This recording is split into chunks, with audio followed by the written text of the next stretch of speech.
Innal hamdalillah nahmaduhu wa nasta'inuhu wa nastaghfiruh wa na'udzu billahi min syururi anfusina wa min sayyiati a'malina.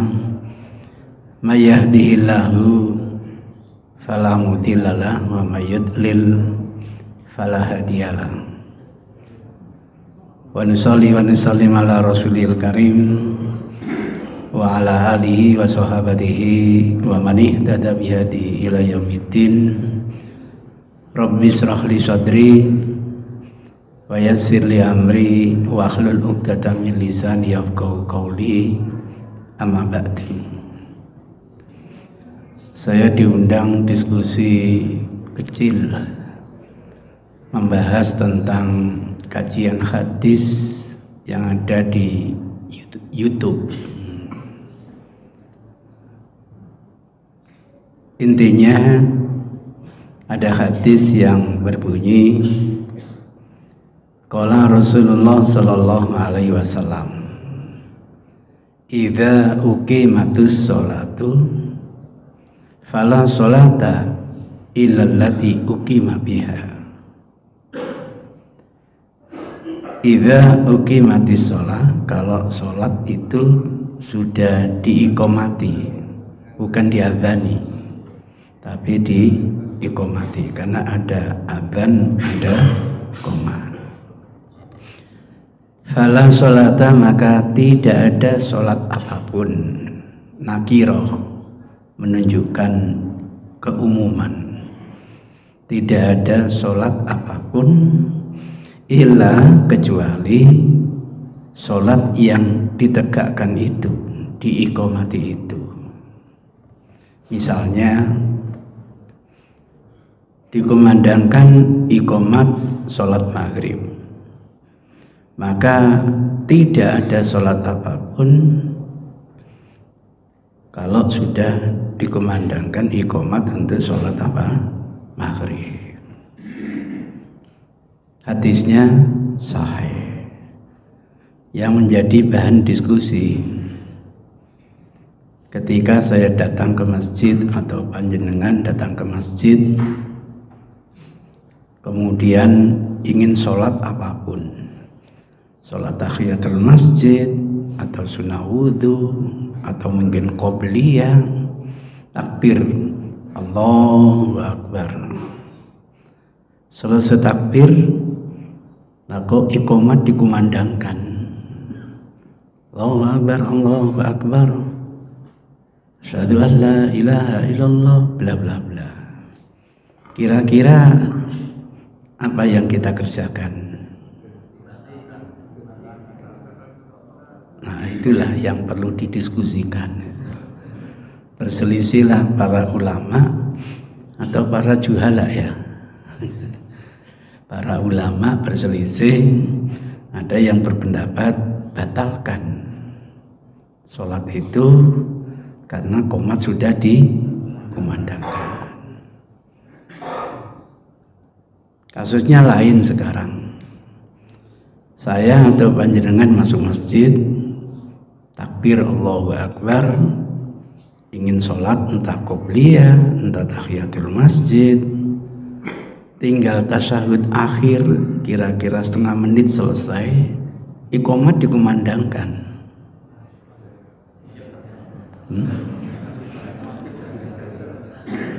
Dilanjutkan atau dibatalkan? Loh, kok nggak sama? Yang tadi dibatalkan, nah, yang ini kok dilanjutkan. Ini namanya kita berpikir tidak konsisten gitu. Ya mestinya kalau dibatalkan ya semuanya harus dibatalkan gitu. Kalau ingin komitmen, pokoknya iqomat dikumandangkan, tidak ada lagi sholat kecuali yang diiqomati. Untungnya hadisnya itu tidak berbunyi begini, kalau iqomat dikumandangkan masih ada di antara kalian sholat, batalkan, baru selesai gitu. Hadisnya kan bunyinya bukan begitu. Kalau qomat dikumandangkan, tidak ada lagi sholat kecuali sholat yang diiqomati itu. Nah, ini yang bikin repot. Nah, gitu. Saya tidak tahu kenapa undang saya gitu. Tidak bisa menyelesaikan masalah, Ustaz. Oh gitu. Memang kehadiran saya bisa menyelesaikan masalah? Belum tentu. Gitu. Saya kan manusia biasa. Dalam ijtihad kadang benar, kadang salah. Saya balik bertanya dulu biar berkembang. Kalau ada fatwa batalkan sholat kalian kalau sudah dengar iqomat, itu kan pemahaman. Pertanyaannya, bagaimana cara membatalkannya? Nggak boleh pakai nalar, harus pakai tuntunan. Ya apa, batal nono ya apa kira-kira? Nyelindung apa gitu? Itu problemnya. Jadi biasa kita belajar hadis itu, kalau ada hadis instruksi, kapan ya kita tidak lanjuti hadis aplikasi. Andaikan pemahaman saya benar, batalkan sholatmu itu, maka cara membatalkannya gimana? Gitu. Harus ada tuntunan real dari Rasulullah Sallallahu Alaihi Wasallam. Kalau ada, selesai. Kalau tidak ada, gimana caranya itu? Muncul pertanyaan yang menggelitik. Bela nih sholat sunnah, sekarang kita menuju sholat wajib. Itu kan juga hasil pemikiran. Hasil pemikiran. Misalnya saya punya utang puasa Ramadan 5 hari karena sakit, karena bepergian, ada udzur. Saya belum nyaur sholat wajib ini, boleh enggak saya sholat sunnah? Boleh, enggak dong. Jadi enggak usah ngomong, bela nih puasa sunnah, dulu kan yang wajib. Dalam syariat itu walaupun kita belum nyahur yang wajib, masih boleh puasa yang sunnah. Aisyah itu biasanya nyahurnya malah di bulan Syaban, bulan depan. Tapi kira-kira ikut puasa Senin Kamis bersama Rasul enggak? Ikut. Begitu. Kapan ya kita ini tidak mendulukan nalar daripada tuntunan? Ada kisah yang menarik, acara halal bihalal keluarga saya. Nah, Pak Yai ini ngomongnya ndak enak. Kan sudah adzan, ayo pergi ke masjid. Bela nih badokan, nah, santrinya pinter. Sampai apa belum pernah baca hadis sih. Kalau makanan sudah disajikan, jangankan adzan, qomat dikumandangkan, dulu kan apa? Makan. Oh, santri sekarang pinter-pinter ya. Bela nih badokan, ayo sudah adzan pergi ke masjid. Kok adzan, qomat dikumandangkan aja, makan dulu. Itu ceritanya gitu. Saya belum pernah mendapatkan bagaimana cara membatalkan sholat kalau dengar iqomah. Kalau membatalkan sholat karena hadas, saya temukan. Begitu saya sholat kok hadas, Rasul ditanya, apa itu hadas ya Rasul? Terdengar suaranya atau tercium baunya? Apa kira-kira itu? Ya kentut, kan gitu. Kentut itu kalau nggak kedengaran suaranya ya tercium baunya. Lebih parah yang pertama atau yang kedua kira-kira? Biasanya yang kedua, biasanya. Tapi lebih parah lagi, sudah suaranya keras, kamu ini gak enak gitu. dapat dua-duanya gitu. Bagaimana cara membatalkannya Rasul? Baca takbir, kemudian berangkatlah ke sisi kananmu, tinggalkan tempat itu. Ketahuan aplikasinya. Berbeda mengakhiri sholat dengan membatalkan sholat. Kalau mengakhiri sholat jelas menggunakan salah. Tapi kalau membatalkan sholat tidak. Maka jadi imam kok batal? Baca takbir Allahu Akbar, kemudian menghindar, nanti imam badalnya akan menggantikan posisi imam rawatib. Sini imam badalnya siapa, Pak? Tergantung yang di belakangnya ya. Monggo misalnya, nggak ditunjuk resmi ada SK-nya gitu, Pak. Iya misalnya gitu. Zaman Rasul sampai sekarang begitu, Masjidil Haram, Masjid Nabawi, ada imam tetap, ada imam apa? Badal. Dulu imam tetapnya Rasul, imam badalnya Abu Bakar. Dulu imam tetapnya Ubay bin Ka'ab, imam badalnya Tamim Ad-Dari. Sekarang imam tetapnya Syekh Ali bin Abdurrahman Al-Khudaifi, imam badalnya Syekh Zainuddin MZ Sidoarji gitu. Tapi sampai sekarang belum dapat SK-nya gitu. Misalnya begitu. Jadi ada suksesi yang sudah dipersiapkan. Misalnya. Nah, kalau tidak dipahami begini bagaimana? Sejauh saya belajar fikih lintas mazhab, hadis, kok belum pernah ya mendapatkan fatwa iqamat itu termasuk pembatal sholat. Belum pernah saya nemukan. Pembatal sholat memang macam-macam, tapi ada yang otomatis, ada yang bersifat warning. Yang bersifat warning diantaranya taqta'u sholata al-mar'atu wal kalbu wal himaru. Yang bisa memutuskan sholat itu kalau dilintasi oleh wanita, oleh keledai, dan oleh anjing. Hadisnya sahih. Itu yang membuat Aisyah marah-marah itu. Kenapa marah-marah? Beliau mengatakan, kenapa kalian menyamakan kami wanita dengan keledai, dengan anjing?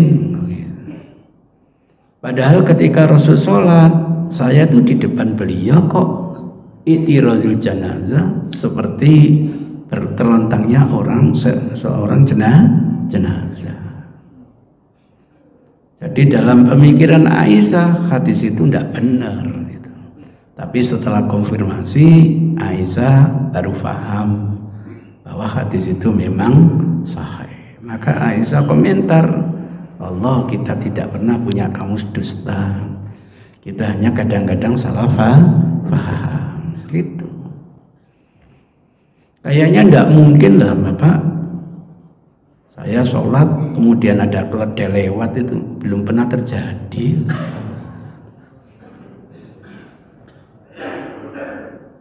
Itu misalnya begitu. Nah ini kan warning dari Rasul, fitnahnya wanita itu Masya Allah.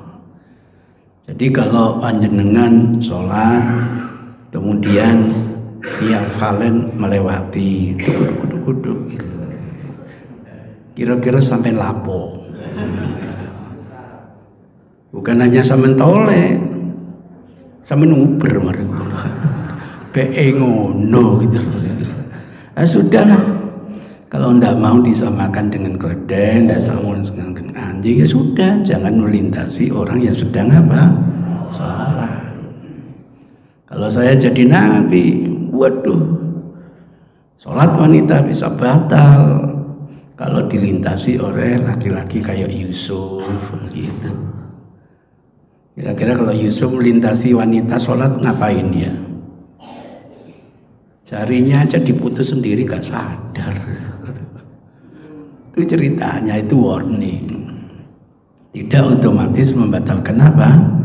Sholat. Sama dengan puasa itu loh.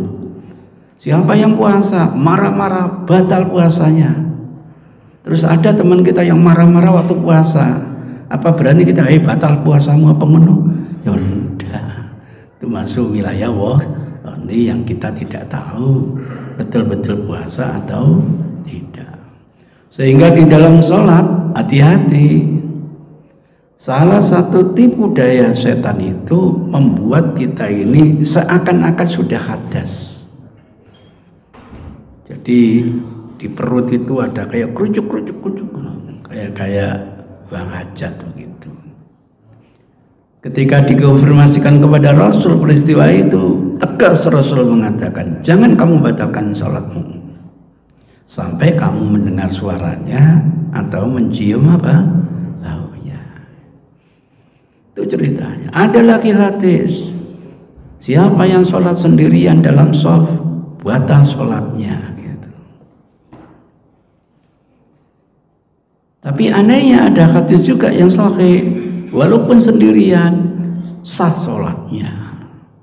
Nah, ulama hadis mencari tahu bagaimana memahami dua hadis yang tampaknya kontradiksi. Kalau di depan masih ada shaf kosong, kok bikin shaf sendirian? Itu yang di warning batal apa? Sholatnya. Tapi kalau sudah tidak ada lagi shaf, maka silakan bikin shaf sendirian. Ada 3 hadis agar cari teman. Sayangnya ketiganya itu hadisnya dhaif, sayangnya. Nah, kalau hadis ini sahih misalnya, siapa ya teman kita yang kita endeng-endeng itu untuk mendampingi kita? Sebab shaf yang pertama nanti ada di belakang apa? Imam. Terus sampai ambil dari sana, sampai tarik ke sini. Sampai tarik, sampai dikipat, oh temenan kurang ajar. Apalagi kalau masjidnya besar kayak Al-Akbar itu, sopo sih belum diajak melaku gitu. Misalnya begitu. Itu wilayah warning, tidak otomatis batal. Yang membatalkan sholat, ya hadas itu. Itu ceritanya.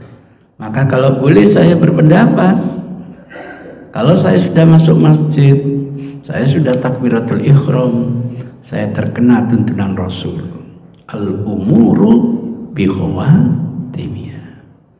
Saya harus menyelesaikan sampai tuntas.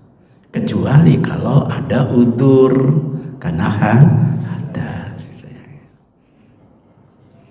Sehingga ketika saya sudah takbir, entah niatnya tahiyatul masjid, entah niatnya qobliyah, qomat dikumandangkan. Saya menurut tuntunan Rasul harus menyelesaikan sampai tuntas.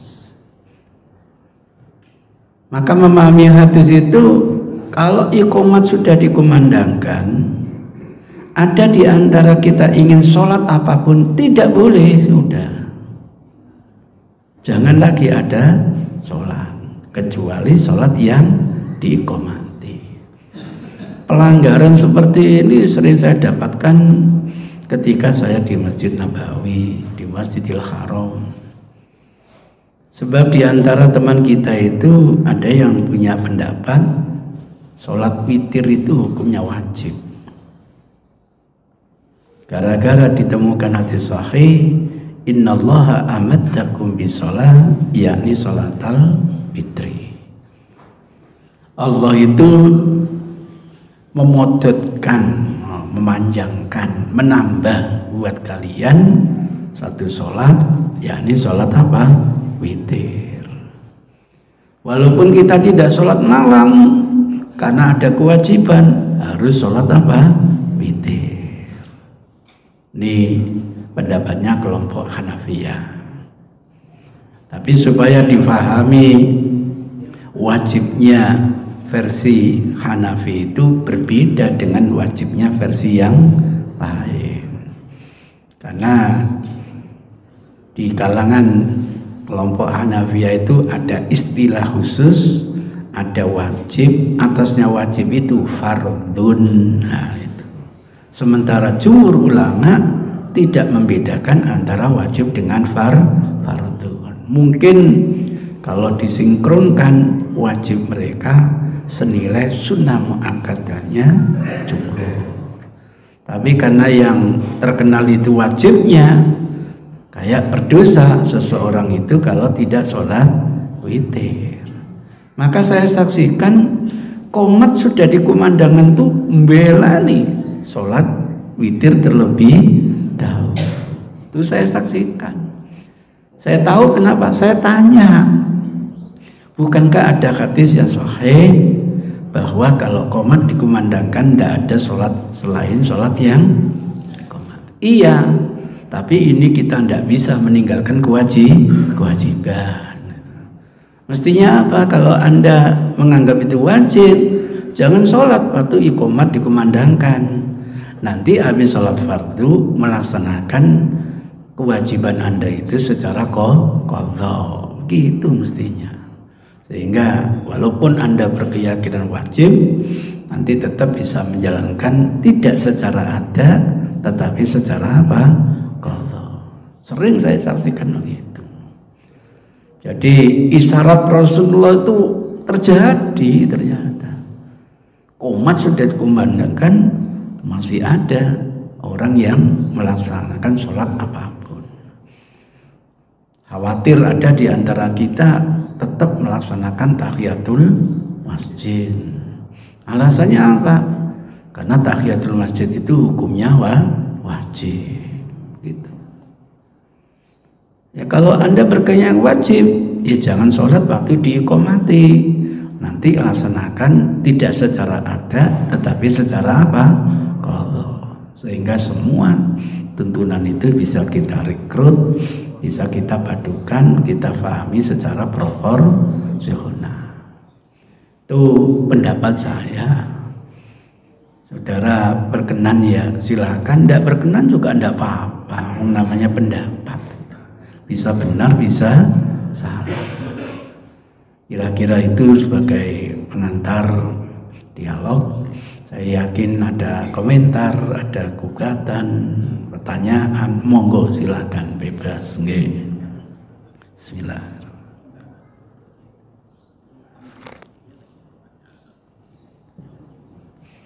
Monggo silakan yang ingin tanya. Ada mic Pak biar dengar teman-teman. Assalamualaikum warahmatullahi wabarakatuh. Waalaikumsalam. Karena sholat yang pernah dengan wanita yang melintas di depan sholat Ustaz. Iya. Minggu lalu kami sholat jenazah, di mana di depan setelah jenazah itu kaca, kaca. Dan di situ itu bukan hanya wanita melintas, tapi mereka pada duduk. Ya ngobrol dan suara itu terdengar, tapi di balik kaca. Apakah ini juga termasuk melintas di depannya, apa sudah ada batasan? Iya. Ya sih kan sudah punya sutro ya Pak ya.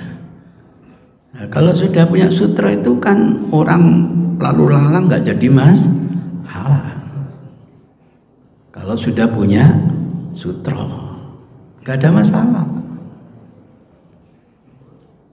Yang jadi masalah Bapak itu kan gara-gara ada cewek itu, gitu. Kan itu problemnya. Gitu. Sekarang sampai coba Pak, sampai sholat di hadapan istri, yang istri itu kayak jenazah. Sebab dulu itu kan rumahnya Rasul sempit ya Pak ya. Biasanya Rasul itu sholat di sahwahnya, dipilih khusus. Lah kok sekarang itu sholat di kamar. Nah kamarnya Rasul kan berapa Pak? Enggak sampai 2 meter ya Pak ya. Bayangkan 4,5 kali 9 dibagi 4 ruang. Rata-rata ketemu berapa Pak? Ya 2, berapa lah Pak? 2 meter. Nah dalam kondisi 2 meter ini, ketika Aisyah tidur di depannya, Rasul sudah sholat, maka kalau Rasul tidak sujud, kakinya itu dipiak begitu, Pak. Dipakai untuk tempat sujud. Tapi kalau Rasul bangkit, Aisyah cerita, kaki saya selonjorkan lagi. Karena capek kan. Rasul bacanya Al-Baqarah khatam ya, Pak. Nah, kalau nggak diselonjorkan kiu, Pak, sikilnya. Nah, nanti kalau mau sujud lagi dibiak lagi. Sampai segitu loh, Pak. Ya enggak apa-apa kalau istri sendiri, walaupun istri kita hanya bugil atau apa saja, insya Allah aman, Pak. Yang bikin nggak aman yaitu tadi, Pak, via valen itu, Pak. Itu yang bikin nggak aman, Pak. Itu ceritanya.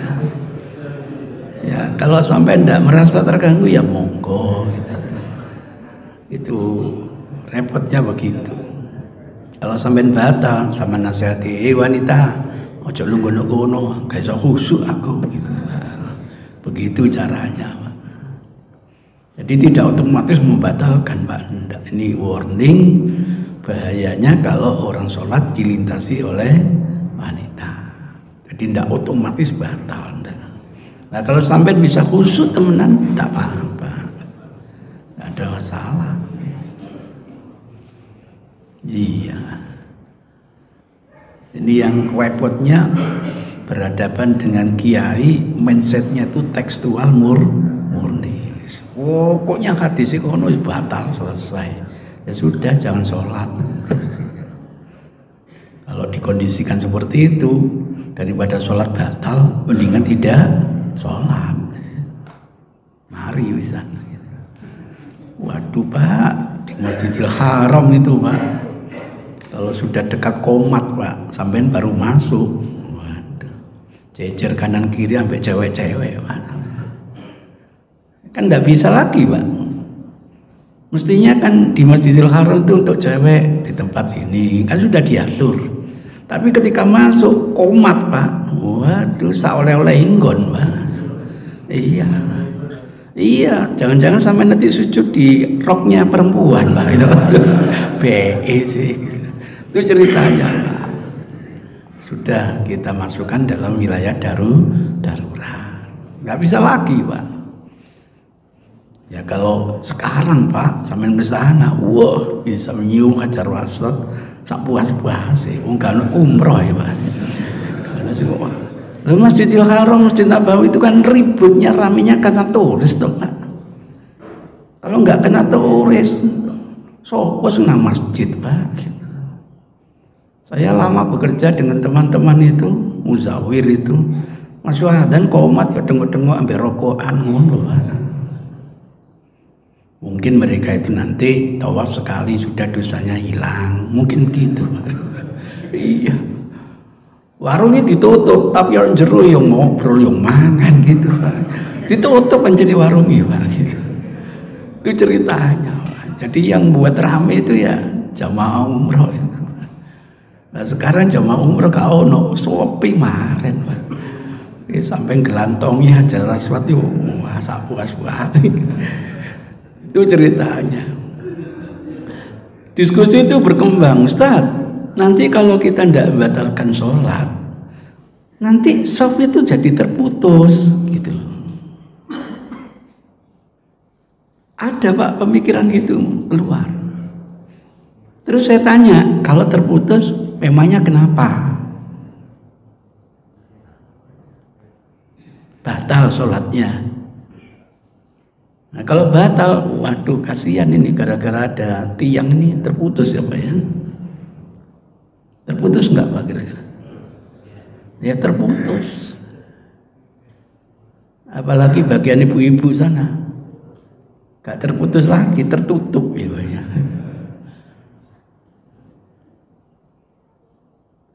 Memangnya nggak boleh terputus. Syaratnya yang penting kan nyambung. Maksudnya nyambung itu jamaah yang belakang bisa melihat yang di depan. Kan gitu.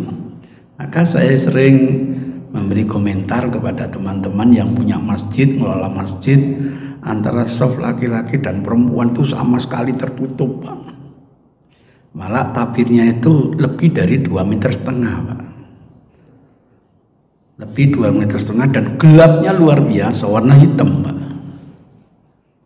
Nah, kira-kira nyambung enggak jamaah perempuan dengan jamaah laki-laki? Enggak nyambung, Pak. Konsekuensinya enggak nyambung. Imam kita ini akhirnya sujud tilawah, Allahu Akbar, sujud. Nah, teman-teman yang enggak lihat ngapain, Pak? Ruku. Loh iya. Kemudian imamnya lanjut Allahu Akbar, sana Robbana gitu.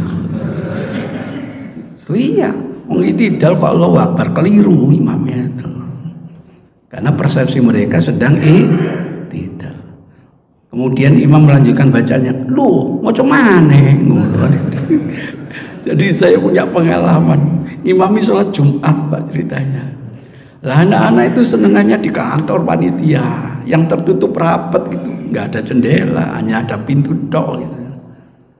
Nah, saya sujud tilawah, padahal sudah saya ingatkan nanti akan ada sujud tilawah. Begitu sujud Allahu Akbar, mereka kan rukuk, Pak.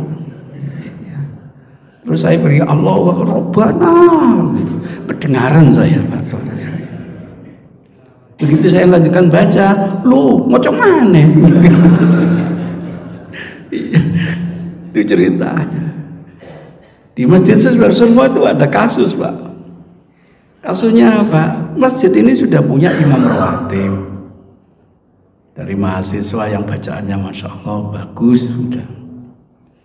Lah kok kalau sudah qomat itu ada seorang tuh nyelonong langsung jadi imam. Jamaah enggak ada yang kenal, Pak. Itu enggak sekali, 2 kali, sering gitu tuh, Pak.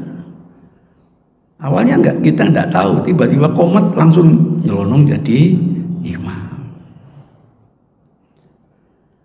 Nah, kebetulan ada catatan bacaannya itu Masya Allah ilmu tajwidnya nggak jalan gitu loh. Iya, wis panjang pendeknya itu Masya Allah itu keluhan jadi jamaah gitu. Suatu kan ada kasus sholat isya itu sudah 4 rakaat, Pak, berdiri terus dia.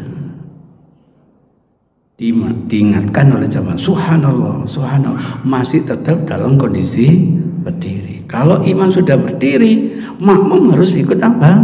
Berdiri. Enggak, itu serentak mereka nggak berdiri, Pak. Iya, dinteni sampai tasyahud.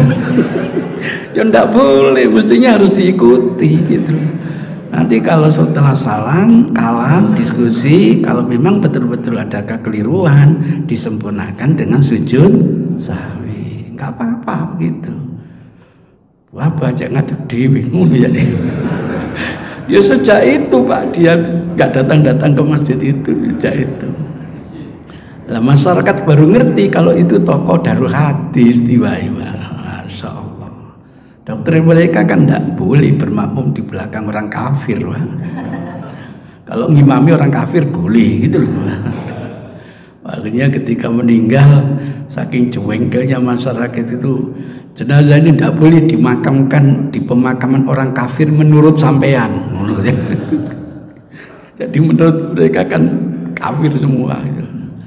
Akhirnya nggak bisa dimakamkan di situ, dimakamkan di rumahnya sendiri. Baru tahu kita itu. Enggak, Pak, aturannya kalau imam keliru kemudian diingatkan, imam masih yakin kurang, harus diikuti. Rasul dulu gitu. Sholat zuhur kok 5 rakaat. Habis sholat diskusi, ya Rasulullah, azidati sholat. Apakah hari ini kita punya bonus sholat? Kenapa? Sholaina khamsan. Tadi kita sholat 5 rakaat. As-sadaqah dzul yadaini, benar enggak yang dikatakan teman kita dzul yadaini? Benar ya Rasul. Nah, setelah diskusi lahir keyakinan, disempurnakan dengan sujud apa? Sahwi. Itu solusinya, selesai, enggak ada masalah. Itu gambarannya. Jadi kalau istilah ada terpotong sholat nggak ada masalah.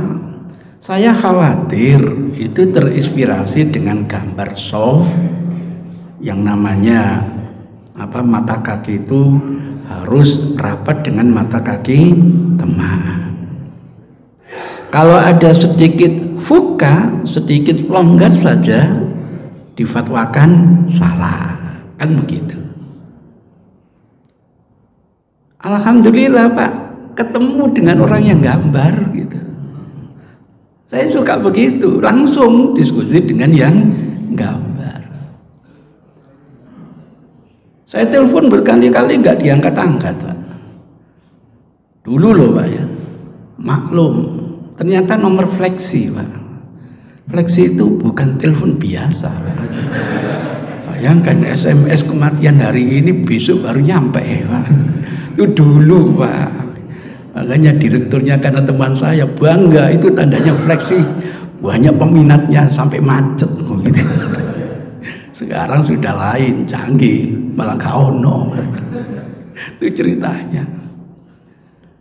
Nah, saya bilang malah dia yang balik telepon, Assalamualaikum. Loh, Ustaz ini loh kok sudah kenal saya gitu loh. Ternyata nama saya sudah di-save oleh beliau gitu loh. Jadi tahu kalau saya sering telepon baru saya ingin ngobrol dengan sampean. Tentang apa Ustaz? Gambar soft sampean. Apa salah? Enggak. Saya selalu begitu. Seperti katakan salah, ngamuk Pak gitu loh. Enggak salah gitu. Itu. Kapan Ustaz? Loh, kan setiap masuk Rabu ketemu Ustaz. Di mana ya? Di Masjid Al-Akbar. Masya Allah. Ternyata itu jamaah saya di Masjid Akbar. Makanya habis salat, habis ceramah, saya menunggu-nunggu mana teman diskusi saya. Mau saya telepon, baru beliau ngatakan, Ustadz mau telepon saya. Oh sampean gitu. Jadi saya sudah kenal lama wajahnya, tapi belum tahu namanya gitu loh. Tentang apa Ustaz? Itu loh gambar soft sampean. Bagaimana kalau di rumah Ustaz? Diajak ke rumahnya, wong dekat dari Masjid Al-Akbar. Di luar dugaan masuk pertama kali tempat anunya itu gambar soft itu sudah di offset setinggi saya gini Pak. Wah, salah berapa rem itu kira-kira? Kok banyak sekali ya, ini untuk apa? Gini Ustaz, saya kerjaan saya harus ini, saya selalu memberi gambar itu. Nanti kalau ada takmir saya minta izin, saya tempeli. Kalau enggak, langsung saya tempeli gitu aja Ustaz. Itu cerita beliau, itu dakwah beliau. Karena nggak bisa ngomong katanya gitu. Oh iya. Salah tahu Ustaz? Enggak. Saya selalu mengatakan enggak. Sampean bisa mempraktekkan gambar sampean itu? Enggak bisa Ustaz. Loh, aneh. Gambar sampean itu fatwa. Dan fatwa bergambar itu lebih gampang memahami daripada fatwa tulisan. Sebodoh orang lihat fatwa sampean, ini benar, ini salah, ini salah, kan begitu? Iya Ustaz. Aneh, sampean tidak bisa, tetapi sampean menyuruh orang lain. Baru diskusi. Dalil yang sampean gunakan ini dari Nu'man bin Bashir. Lah Nu'man bin Bashir itu cerita. Jadi ini cerita sahabat. Sof kami dulu pundak yalzaku atau yalziku dengan pundak teman, nempel rapat dengan pundak teman. Lutut kami nempel rapat dengan lutut teman. Kaki kami nempel rapat dengan kaki teman. Sehingga ada seorang mubalik di YouTube ini sampai menggambarkan nempel itu begini, kalau gini namanya tidak nempel gitu loh. Atas dasar itu kalau ada fuka longgar dikit saja dikasih silang, tandanya apa? Salah. Hadisnya sahih Pak. Tapi memahami hadis itu harus ekstra hati-hati. Artinya apa? Bisa ndak hadis ini dimaknai denotatif, apa adanya, apa dohirnya? Kalau bisa monggo. Ini sudah dibesarkan di Masjid Angkatan Laut. Saya terkejut, setiap pintu itu dibesarkan satu plano begitu. Saya tanya komandannya, kenapa Anda ini dikasih? Ya gini caranya, masa mau sholat selalu diingatkan kayak bodoh kita ini, ngono. Bukan gitu, dan ini imam itu dapat nasihat dari Rasul supaya meluruskan sholat. Nggak apa-apa lah, dan tiap hari diingatkan. Oh, maksudnya itu kalau sudah gitu wis gak usah diingatkan lagi, gitu loh Pak. Gitu. Itu ceritanya. Gitu. Terus saya minta tolong 5 orang maju ke depan untuk mempraktekkan soft gambar itu. Siap, 7 orang maju Pak. Nggak apa-apa 7 orang. Silakan bikin soft sesuai dengan gambar itu. Siap. Oh, namanya angkatan laut ya Pak. Kongkon apa ya siap Pak. Ya guru sumur ya siap. Masalah nanti dijalani Pak nggak ngerti. Pak ngomong siap dulu gitu loh. Setelah sudah baris, saya minta kesaksian kepada jamaah. Apakah soft bapak-bapak ini sudah sesuai dengan gambar? Jawabannya kur, belum. Resikonya apa? Mepet lagi Pak. Minta kesaksian lagi, apakah sudah sesuai dengan gambar? Belum. Resikonya apa? Mepet lagi Pak. Sudah, yang penting atasnya mepet, bawahnya mepet, tengahnya mepet. Saya komando untuk ruku seperti yang kita ajarkan dulu. Roha, telapak tangan tepat pada lutut. Jangan di bawah atau di atasnya. Pasti masih punggungnya pekungkung begini. Biar hasaradahrahu, biar rata, yujafi anjambai. Bahasa Inggrisnya itu dimekrokkan gitu loh. Ke kanan dan ke kiri baru bisa rata. Saya komando, Allahu Akbar. Kenapa bapak-bapak nggak ruku? Nggak ada tempatnya Ustaz. Tidak ada teman. Ini baru rukuk yang makroknya sedikit Pak. Belum sujud sehingga kelihatan apa? Putih ketiaknya. Wassalam udah. Akhirnya nggak bisa mekrik Pak. Saya kira itu ada penjelasan hadisnya. YouTube yang saya terima itu nggak ada. Ternyata penjelasannya biar tidak menyakiti temannya. Loh kok hadisnya kola seseorang gitu. Saya kira hadisnya begini. Kalau jamaah jangan mekrok tapi mekri. Bingung hadis itu. Itu ceritanya. Belum selesai ngomong, interupsi Ustadz dari kaum wanita. Kalau lutut ketemu lutut enggak bisa Ustadz. Pinggul ketemu pinggul baru bisa. Kan banyak yang pinggulnya kayak gendang semuanya. Padahal ini kan petunjuk ini umum, berlaku laki-laki dan berhubung untuk perempuan. Nah, kalau tidak bisa dimaknai yang namanya denotatif, maknai konotatif. Yang penting lurus, rapi. Jangan ada fuka, jangan ada longgar. Seberapa ya Rasul longgarnya? Kok sampai anak kambing bisa lewat, misalnya gitu. Anak kambing itu kira-kira berapa senti Pak? Ya bisa 30, bisa 40 loh Pak. Tergantung anaknya Pak. Gitu. Katakanlah 30. Jadi antara satu kaki dengan kaki itu jangan sampai 30 senti. Itu. Ada hadisnya begitu. Kalau saya merasakan, kenapa? Kalau ada fuka nanti ditempati setan. Lah besarnya setan seberapa? Menurut saya yang belakang nggak mau maju itu setannya gitu loh. Nanti kalau manggil setan maju, pasti dia maju. Iya iblis. Pak. Kok panggil saya iblis gitu. Lah kamu manggil saya setan gitu. Mestinya saya setannya kalau saya tidak maju. Jangan temannya panggil setan gitu loh. Itu ceritanya. Kakinya saja Ustadz yang nempel ya nggak bisa. Wong hadisnya itu satu paket. Kaki, lutut sama pundak. nggak bisa. Nah kalau kakinya tok bisa, syaratnya begagah. Kalau nggak gitu nggak bisa rukuk, nggak bisa sujud. Ibu-ibu mau ndak begagah? Ya ndak bisa Ustaz gitu. Padahal nasihat itu berlaku baik laki-laki maupun perempuan. Jadi permasalahannya bukan hadisnya sahih dan tidak.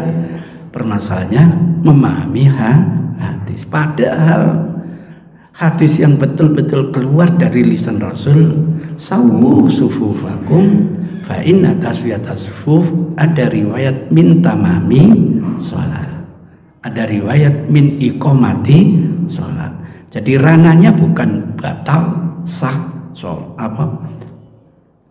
salah atau tidak, enggak, sempurna atau kurang sempurna. Andai kan acak-acakan sah tapi kurang sempurna. Siapa bilang ada persyaratan harus nempel, nggak boleh terputus? Pengalaman saya di Masjid Nabawi itu ada teman menghitung cagak itu.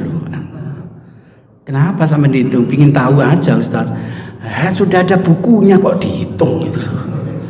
Bukunya sudah ada, sejarah pembangunan masjid mulai dari awal sampai pada zaman Fahad bin Abdul Aziz.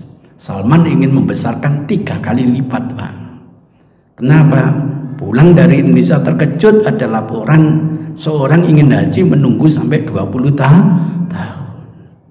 Ke depan nggak usah menunggu itu, 3 tahun sudah bisa berangkat. Caranya apa? Fasilitas dibesarkan. Khusus Indonesia dikasih kuota yang lebih banyak. Itu kalau dikasih tetap nggak bisa budal. Danain nang di diselang turun di balik no ya. Kemarin dapat tambahan 10 gak dututi ya dana 10.000 ya. Itu ceritanya. Tapi karena ekonomi mangkrak, saya bangunannya nggak bisa dilanjut. 1.670 tiang. Antara satu tiang ini dengan tiang kedua itu ada tempat sepatu. Dan ini bisa pakai sol. Nyambung enggak Pak dengan tiang berikutnya? Enggak. Siapa yang harus nyambung?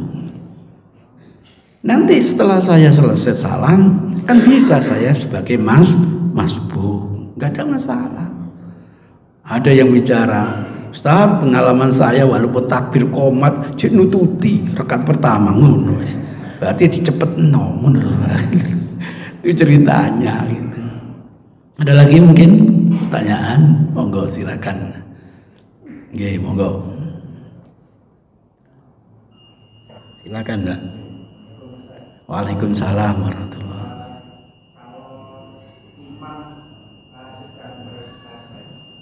Kalau imam sudah berada, sedangkan tidak ada jalan untuk keluar, iya. Imam harus bagaimana?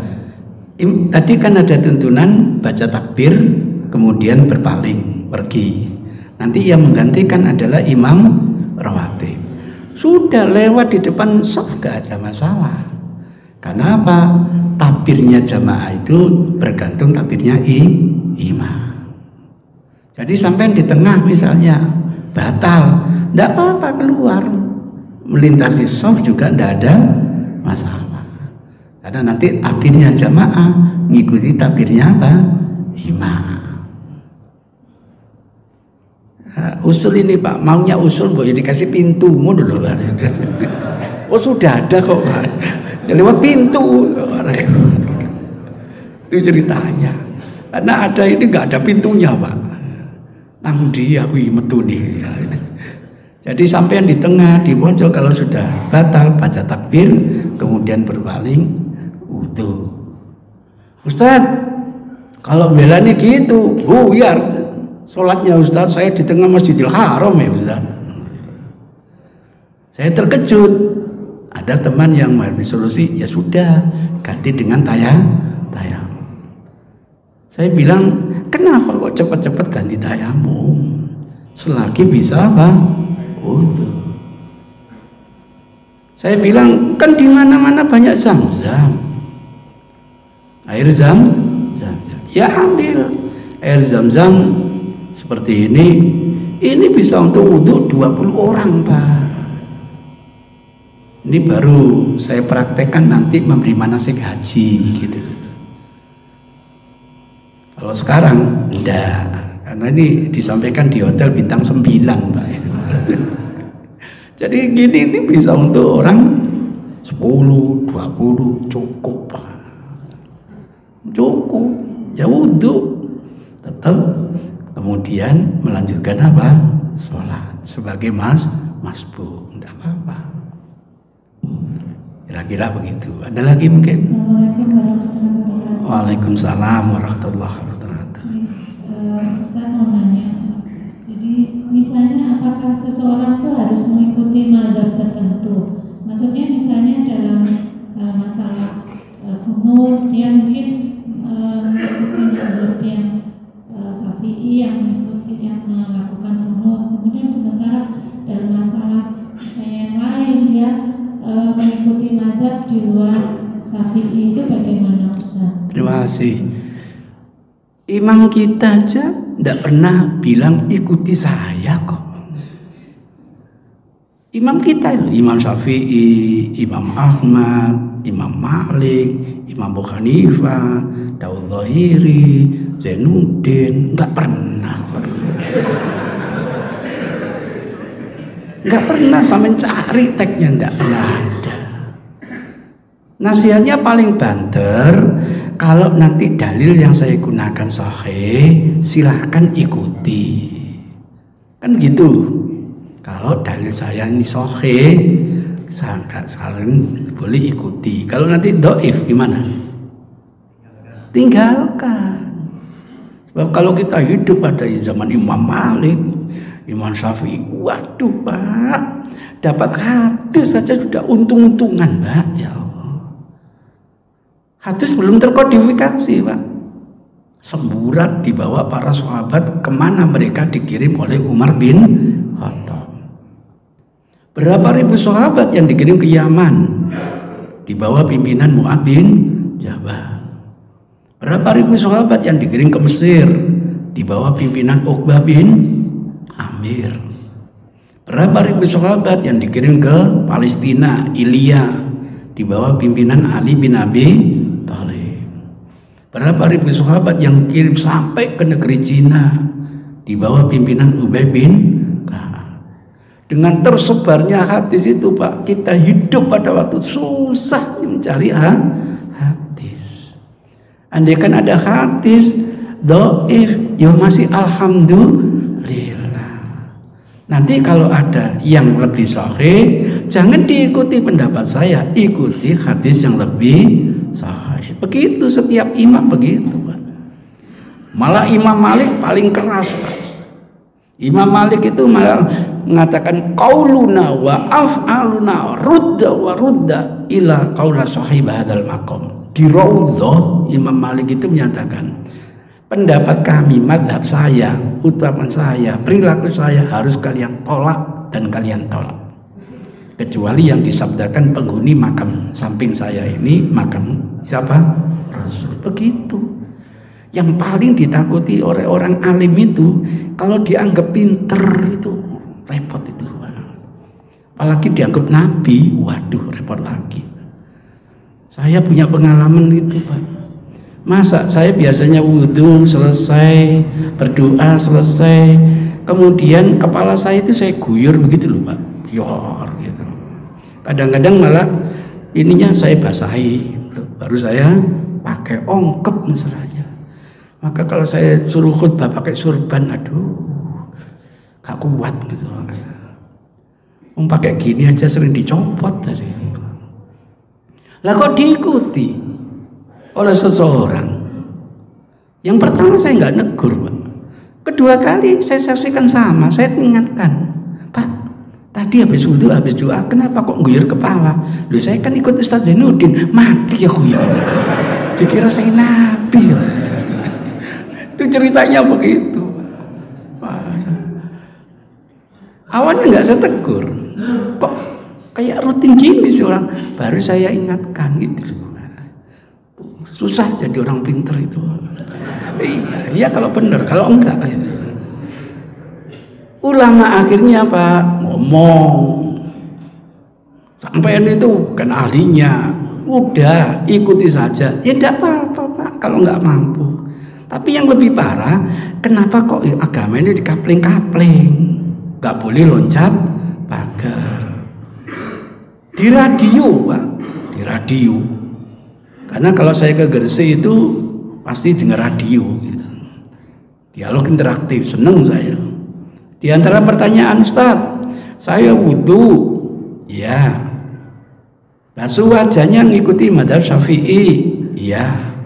Mengusap kepalanya ngikuti madhab Ahmad, boleh enggak? Ya gak boleh. Ngono hari ini, Pak. Ya harus Syafi'i semua, gitu. Nah sekarang saya wudhunya Syafi'i, sholatnya ikut Hanafi, boleh Ustaz? Gak boleh. Loh yo.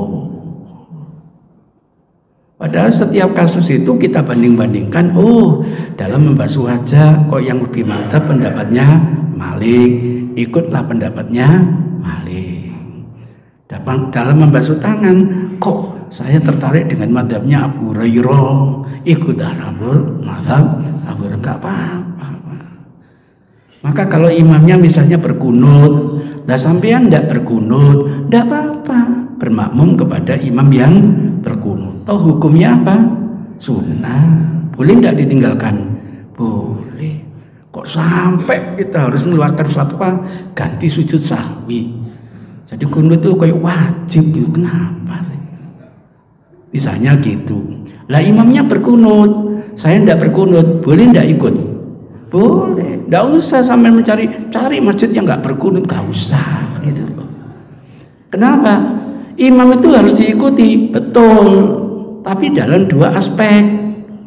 Aspek yang pertama, yakni substansinya. Imam ruku, ikuti ruku. Imam itidal, ikuti itidal. Imam sujud, ikuti sujud. Imam duduk, ikuti duduk. Yang tidak harus diikuti dua hal. Caranya tidak harus diikuti. Imam sujud kok mendudukkan lutut, saya kok yakin mendudukkan tangan, nggak apa-apa, nggak usah imam ngasih komentar. Demi kebersamaan nanti sujudnya dudukkan tangan semua ya, nggak usah gitu. Misalnya gitu.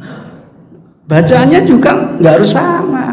Imam baca Allahu Akbar kabira, alhamdulillahi katsira, wa subhanallah bukratan wa asila. Sampai baca wajhatu wajhiya, boleh enggak? Boleh. Nah, ketika imam i'tidal, makmum ikut i'tidal. Kunut itu zikir, bacaan. Kalau sampai nggak yakin dengan bacaan itu, ganti bacaan yang lain. Gitu. Bacaan yang lain banyak. Misalnya mil'u samawati wa mil'ul ardi wa mil'u ma syi'ta min syai'in ba'du. Hamdan katsiran thayyiban mubarakan fihi. Lirabbil a'la, lirabbil a'la, sampai sak katok-katok sampean. Lirabbil a'la terumari, lirabbil a'la terumari lagi. Kalau ndak ya diam, tuma nina, ndak apa-apa. Ndak perlu sampai cari golek ono masjid sing nggak pakai kunut, gak usah gitu. Sudah imam pakai kunut sampai nanti tuma nina gitu. Jadi tidak ada Bu seorang imam pun yang mendoktrin kalian harus ikut saya. Bahkan setiap imam itu tawaduknya, wallah sebagai manusia biasa tempatnya salah. Kalau benar ini murni karunia dari Allah. Kalau masih keliru, itulah keterbatasan saya. Mari kita mohon ampun kepada Allah. Diakhiri majelis ini dengan apa? Kafaratul majlis. Saya tidak membimbing kafaratul majlis sebab masih ada di antara sampean nanti yang tambah zikirnya, tambah wiridnya, tambah itikafnya. Kecuali kau buyar kabeh ngono lagi.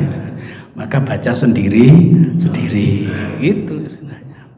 Demikian kurang lebihnya mohon maaf. Rabbana atina fid dunya hasanah wa fil akhirati hasanah wa qina adzabannar. Wa sallallahu ala Muhammadin nabiyil ummi wa ala alihi wasallam. Walhamdulillahi rabbil alamin. Billahi hidayah wa taufik. Assalamualaikum warahmatullahi wabarakatuh.